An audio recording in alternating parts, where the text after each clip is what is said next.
Olá, telespectadores da TV Mon, do programa Dialogando com Daisy. Sejam todos bem-vindos. Hoje estamos com uma pessoa muito importante no ramo literário. Também ele vai se apresentar daqui a pouco para a gente e vai falar um pouco sobre isso, sua formação, sua história. O nome dele é William, ele é de Rio de Janeiro. E o William, sejam bem-vindos aqui no Rio Grande do Sul, né? Vai se apresentar para a gente, vai falar um pouco sobre sua história, os seus livros que você já escreveu. Seja bem-vindo aqui, conversar com a gente e falar um pouco sobre sua história, o que você já escreveu para a gente e falar um pouco sobre você. Olá, meu nome é William Fontana, tá? Na verdade, eu pseudônimo literário de Gerson Machado de Avilés, tá? Que uso para poder escrever atualmente nos livros que foram publicados em 2 livros, né, 2 novelas, entre mais de dezenas de contos entre revistas como Litera Livre, Literomância, Conexão Literatura, Primeiro Capítulo, e antologias como Converge, antologias Arte do Terror, né? Apocalipse, volume 6 e volume 5, e entre outras publicações que tive, né? Eu atualmente mantenho um blog, né? E estou saindo mais uma publicação de mais um conto no final do mês agora, o conto Classificados do Submundo, né? Que é na revista Litera Livre, né? Que é uma revista que agrega tanto escritores amadores quanto profissionais, quanto outros tipos, né? E meu nome, William Fontana, vem de uma inspiração etimológica da origem do termo, né? Que significa fonte do bem. Meus livros costumam abarcar todo esse minha bagagem, não somente acadêmica, né? Que são 4 pós-graduações que eu tenho, né? Inclusive metodologia do ensino de filosofia, filologia e letras e língua românica e letras e língua portuguesa, né? E assim como outras especializações dentro do âmbito de pedagogia. E utilizo desses livros, né, na minha formação para poder justamente abarcar isso. Eu tenho um histórico já anteriormente de 20 anos atrás, em que era bastante popular, era bastante, digamos assim, famoso na região do subúrbio do Rio de Janeiro, com programas culturais que participei, né, nas lonas culturais do Rio de Janeiro. Para quem é do subúrbio do Rio de Janeiro, conhece muito bem esse nicho, né, que é um lugar que tem bastante ainda caldo cultural, bastante movimentação cultural, shows, eventos culturais, e que lançou expoentes, né, que sempre tive perto, aproximado, como Marcos Palito, que foi roteirista e ator do Zorra Total, assim como outras pessoas, né, que fui criado perto, né, de vendo essas celebridades, de bandas, vários tipos de atores, atrizes, artistas, né, desse meio, né? Alguns que não tiveram tanto sucesso, outros tiveram sucesso, e justamente carrego essa bagagem cultural, depois posteriormente trabalhando na Avenida Brasil, na novela Avenida Brasil, com direção de figuração, né, nessa novela. E agora estou me dedicando mais à literatura, né, por estar numa vida um pouco mais reclusa aqui no interior do Rio de Janeiro, que é em Araruama, e me dedico mais à literatura com uma forma de envolvimento, de engajamento tanto social, de crítica filosófica e social, em diversos âmbitos, tanto de minorias, como o pardo que eu sou, como o autista neurodiverso que eu sou, assim como outras coisas que é tanto mais. Assim, como é que é trabalhar em novelas, coisas assim? O teu livro, né, como tu disse, assim, já foi escrito em 2, foi pegado para escrever 2 novelas, né? Não, novelas que escrevo no sentido de literário, é novela inclusiva, entendeu? Sim, sim. Tem romance literário e tem novela literária. Eu escrevi novelas literárias. A novela que eu passei, a novela Avenida Brasil na Rede Globo, foi com direção de figuração, entendeu? Eu não escrevi a novela, não participei. Sim. Tu participou, assim, de figurações e coisas assim, né? Isso, eu dirigia figurantes em set de gravação na novela Avenida Brasil, que participei, né? Era responsável por essa parte, tanto administrar, tanto quanto dirigir, tomar conta desse pessoal todo e tanto mais.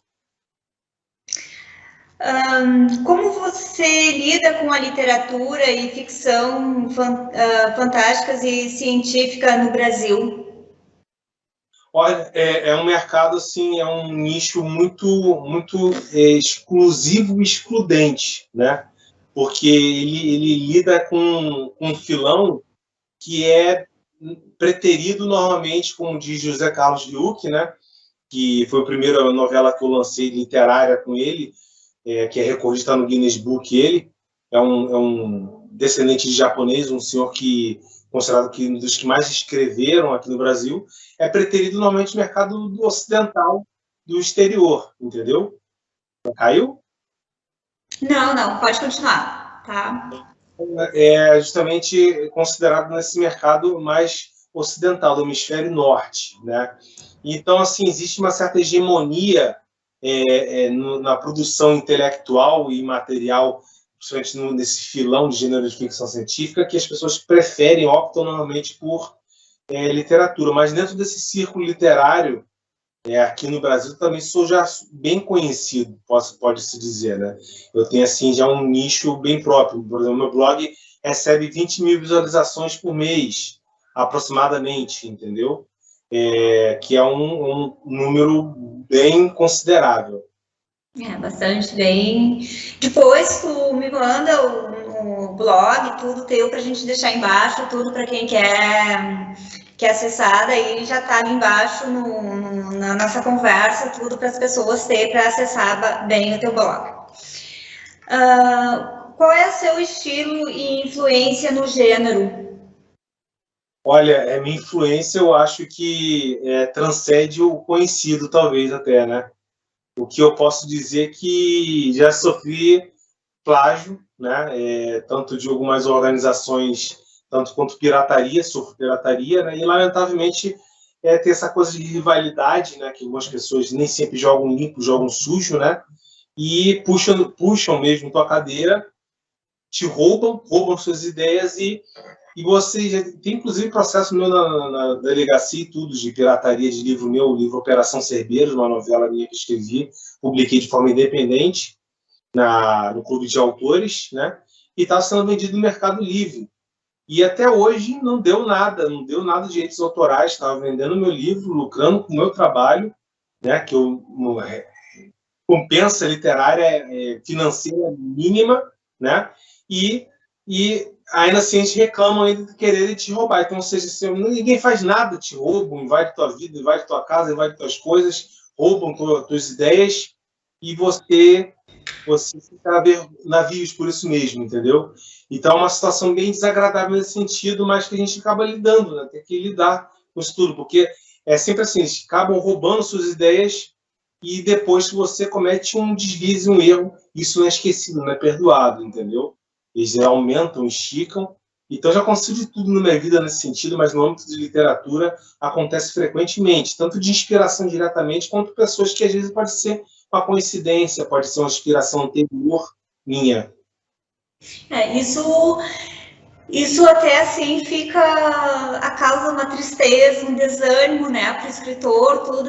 O escritor fica tempo, né, aí escrevendo, leva para fazer um livro, demora às vezes até vir as ideias, porque assim vai lá escrevendo, fica às vezes para escrever um livro fica um ano, né? Aí depois até montar um monte de coisa e vem uma pessoa do nada, rouba a tua ideia, né?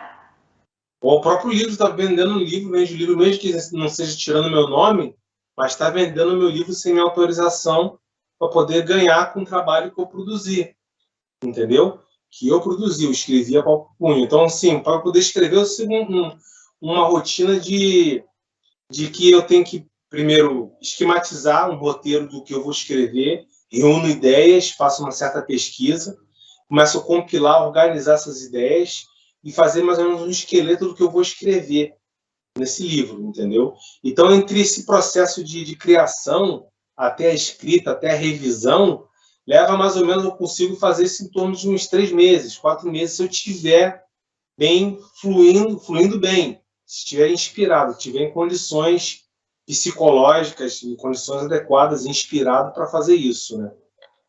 bastante tempo, né? Eu acho que deveria a questão literária, o pessoal, os órgãos públicos, né, dar mais valor para isso, né? Para as pessoas, coisas assim, né? Para os escritores. Inclusive, esse evento cultural trabalhava com fotografia, desenhava, fazia desenho artístico, né? Só que justamente tinha um certo reconhecimento, eu nem falava desses eventos lá no subúrbio do Rio de Janeiro, né? Na zona oeste do Rio de Janeiro, tinha bastante reconhecimento, mas não tinha um retorno financeiro. Esse tem até certo reconhecimento, porque tem alta visualização, apesar de receber poucos comentários, né? Recebo média de 500 visualizações por dia no meu blog, mais ou menos, chega a 400 visualizações por postagem, entendeu? E participei de várias coisas também, conheci muita gente famosa. Meu LinkedIn é uma pequena coletânea de personalidades, mas que não consigo compartilhar esse espaço que nem você está oferecendo de uma forma assim tão democrática, tão social para a gente, assim, entendeu? Que muitas vezes falta, inclusive, nesse filão de dar essa oportunidade nas grandes mídias, como assim pode-se dizer, né? Então, assim, esse trabalho democrático seu, primeiramente agradeço muito a oportunidade, né? Estava falando nesse âmbito, né? E poucas vezes a gente tem a oportunidade disso, tirando o Foco de Brasil, que é internacional, e que tive a oportunidade de até participar de entrevistas com o curador do Prêmio Jabuti, entendeu? Que até compartilhei recentemente, contigo pessoalmente, né? Isso são, tomara, né, que os órgãos públicos também abrem bastante espaço para essas coisas, né? É muito importante isso, né? Que também não vem o caso aqui, né?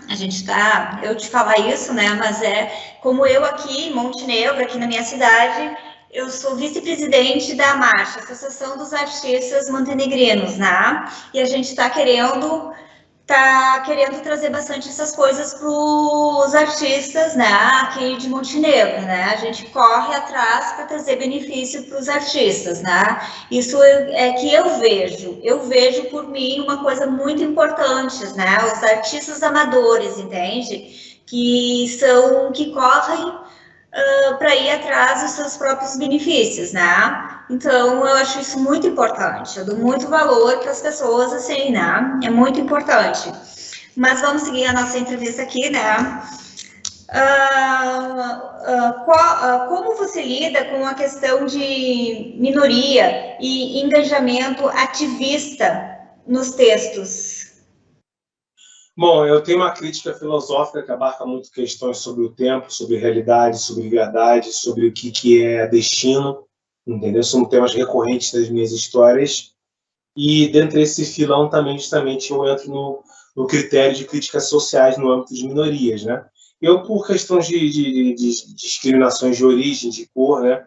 Por ser pardo e tudo, né? E por ser autista também, apesar de não frequentemente criar personagens autistas, eu flerto frequentemente com esses tipos de coisa, neurodiversidade, assim como outros critérios também, como exploração sexual da mulher, né? Que eu critico frequentemente, esse tipo de coisas que acontecem ainda hoje, né? O abuso sexual, o assédio sexual, aquele que é agressivo, violento, aqueles e outras formas de coação que existe hoje em dia, que é uma coisa muito presente, que está cada vez mais em voga hoje em dia, mesmo que exista uma cultura, naturalmente cultura da corrupção, a cultura do estupro, né? Existe essa cultura, mas que está hoje em dia um assunto mais em pauta do que nunca, um assunto que deve ser discutido. Então, frequentemente, esses meus contos eu entro nesses critérios.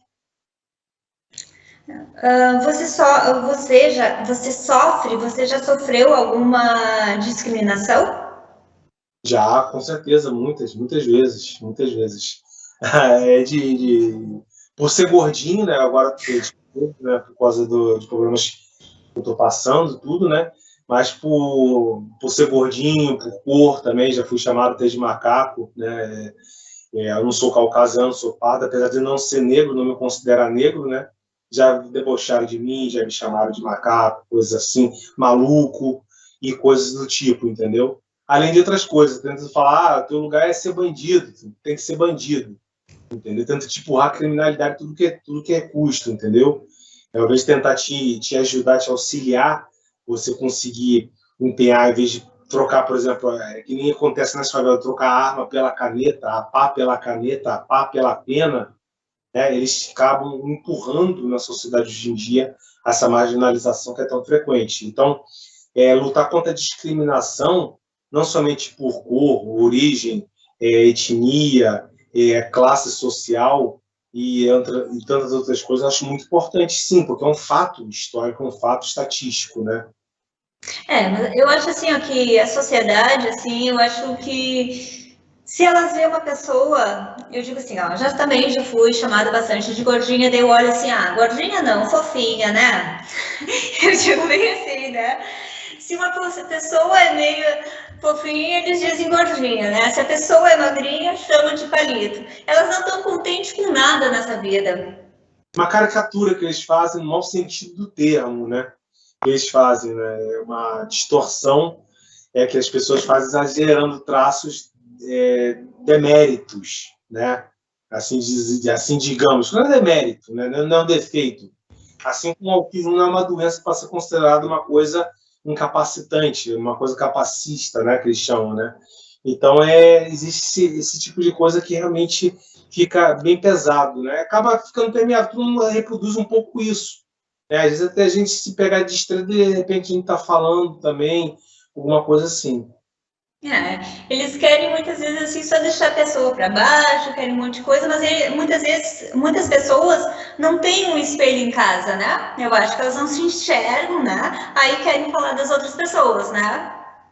Com certeza. Tem muitas pessoas que são assim, né? Porque, pelo amor de Deus, né? Só para destruir as outras pessoas, né? Mas Na internet, né? Chegar e, por exemplo, critica atores, atrizes, artistas, escritores, apresentadores, jornalistas. Tô olhando na internet, tá cheio de hater. Ofende tudo, ofende a cor do cabelo, ofende o cabelo, a roupa, ofende tudo. Procura alguma coisa para poder falar mal. Não é uma crítica embasada, uma crítica construtiva, no sentido de tentar justamente fazer com que a pessoa melhore, né? Isso é.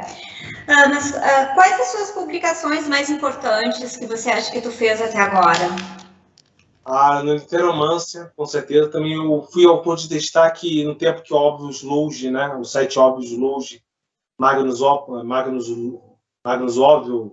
né? Que existia, o maior site de língua portuguesa voluntário que tinha, né?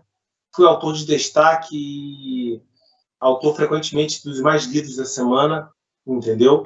E na Literomância, que tive 2 contos publicados, que essa revista de primeira linha, a editoração, o editorial, o design, de primeira linha, que chegou a ser citado, inclusive, periódicos de maior importância no exterior, como a Locus, a revista Locus, uma revista norte-americana, chegou a ser citada, que, inclusive, distribui prêmio. Tem o prêmio Hugo, que é de ficção científica. Essa revista que eu participei chegou a ser publicada, o conto Homo Oni e o conto A Mala, que está publicada no Literomância. Quem quiser procurar na internet, são textos de primeira linha que eles selecionam os melhores autores dentro desse gênero, assim, que eles procuram eles são bem exigentes, são bem enjoados, bem chatos também no critério de edição e tudo, de editoração, mas que compensa com certeza.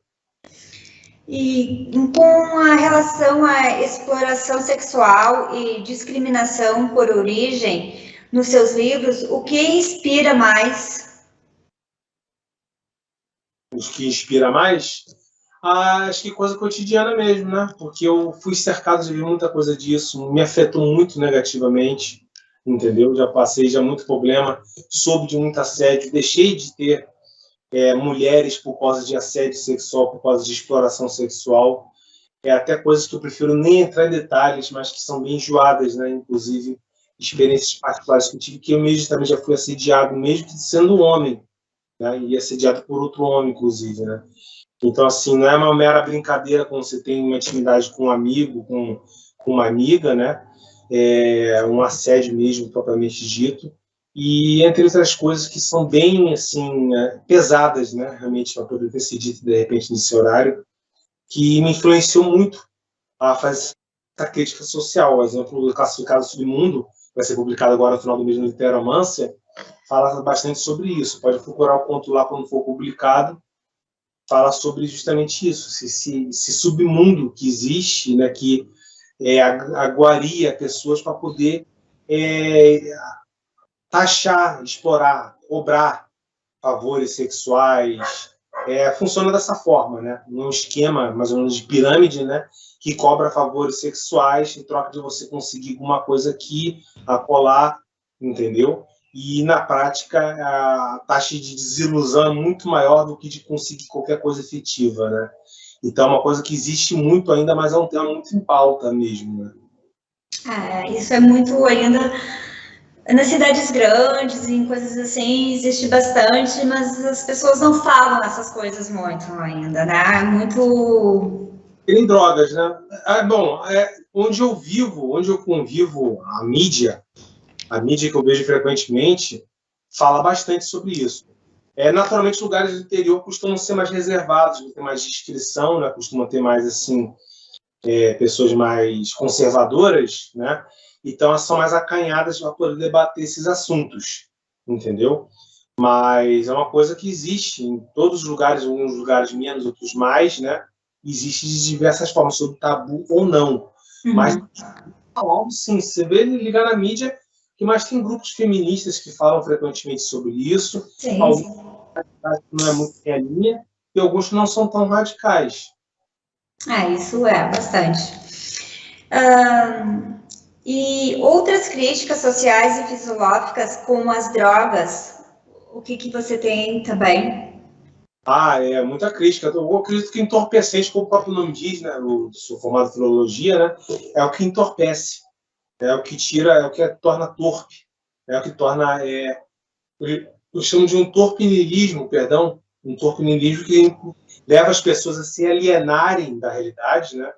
Eu não me considero socialista veemente, mas muitas coisas me identifico com Marx porque são fatos, né?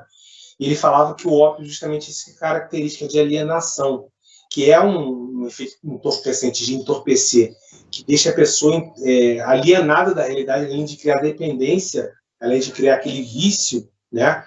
Cria uma relação de vício e trauma com um produto, e não somente através de produtos químicos, mas diversas outras formas, né?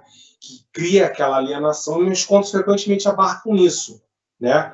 Tanto drogas que são medicamentos que podem ser marginalizadas e ser tratadas como drogas, assim como drogas que possam ser legalizadas, como o tabaco como o álcool uma droga, não deixa de ser uma droga também, que é legalizada, que faz tanto mal quanto, por exemplo, a maconha, entendeu? Assim digamos, né? Então, assim, questões de tabus, questões de justamente perspectivas, e acabam sendo opiniões, mas que acabam levando o cara a dependência. O cara não consegue ficar sem fumar um tabaco. Isso é uma dependência, isso é um vício, entorpece ele. Então, assim, aquela pessoa que fica viciada, justamente. Então, tem contos meu como A Droga da Maldade, que justamente caracteriza bem exatamente isso. Narra uma história de uma cidade em que contaminaram, se não me engano, as bebidas da cidade, e essas pessoas começaram a ficar cheias de raiva, ódio, cada vez mais extremistas, brigando por tudo, e ficaram alienadas da realidade, esqueceram que elas eram todas seres humanos, todas por iguais, todos semelhantes, né? E esse conto leva a mostrar justamente isso, que entorpece a realidade, como toda dicotomia, como toda popularização, fanatismo, é uma espécie de entorpecente. Teve também experiências incomuns ou espirituais que te inspiraram? Que te inspiram? Muitas, desde a minha infância, né? Muitas desde a minha infância também. Assim, eu tive experiências assim de curas, de que considerei milagres, de doenças que eu tive que ninguém poderia dizer, porque assim, dos livros que mais me inspira, até já chegava a mencionar em tudo aí, né? Ao lado de 1984 de George Orwell, é a Bíblia, né? Que justamente ele é dos milagres, né? Então me inspirou muito isso, né? tive uma doença que ninguém conseguia diagnosticar, ficava me contorcendo de dor no leito, né? E aí o médico chegou falando, olha, tem que internar ele, dar morfina, porque a gente sabe o que tem. E aí chegou um breve momento de oração, pessoas oraram, fizeram uma prece, eu fiquei curado de uma hora para outra, entendeu? Entre outros casos, de coisas que já presenciei, fenômenos que não teve explicação no céu, os objetos voadores não identificados, né? Que chamam de OVNIs, né? Eu teria presenciado coisas que na época não existiam drones, não tinha como você identificar dessa forma, né? E me inspiraram também muito nesse sentido. Seus livros, qual é os mais favoritos? Do meu livro que eu escrevi? Ou outros livros que você tem, que você gosta de ler? Há outros livros meus. Eu gosto do livro de Enki, que apesar de ser uma tradução de Zé Cara Site bem livre, né? É uma novela que eu considero bem empolgante, no sentido de ficção científica. Mas George Orwell, 1984, As Vias Abertas da América Latina, também gosto muito. E também a Bíblia, primeiramente, né? Que tem ali uma coletânea de tudo que é tipo de narrativa, né? Você tem ali tudo que é exemplo do Jornada do Escritor, né? Jornada do Herói, de Joseph Vogler, né? Que é um livro muito bom para quem está escrevendo roteiros, está escrevendo, né? Gosta de literatura, gosta de roteiro. É um livro muito bom também, que eu considero muito inspirador. O que te deu assim para você ser um filósofo, querer ir para essa? Questionar. Eu sou muito questionador, entendeu? Eu sempre questiono as coisas à volta, sempre fui um cara muito crítico, sempre fui um cara muito indagativo, entende? Sempre eu parava e perguntava, por que está acontecendo? Mas por que tem que fazer isso? Por que tem que acontecer dessa forma? Por que alguém tem que impor isso contra o seu direito se você não dê permissão? Por que a realidade é dessa forma? Por que é livre-arbítrio? O que é destino? O que vem a partir disso como responsabilidade moral, responsabilidade histórica, responsabilidade no que for, né? São questões que o destino abarca tudo isso, tempo também, que são coisas correlatas de certa forma.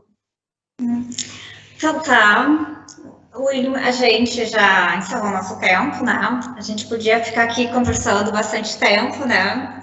Falando você tem uns quantos livros escritos, né? Um monte de coisas. A gente podia ficar aqui um bom tempo conversando, né? Mas já está encerrando o nosso tempo. Espero, não sei se você tem alguma coisa de dizer que eu não te perguntei, você quer falar alguma coisa aí? Não.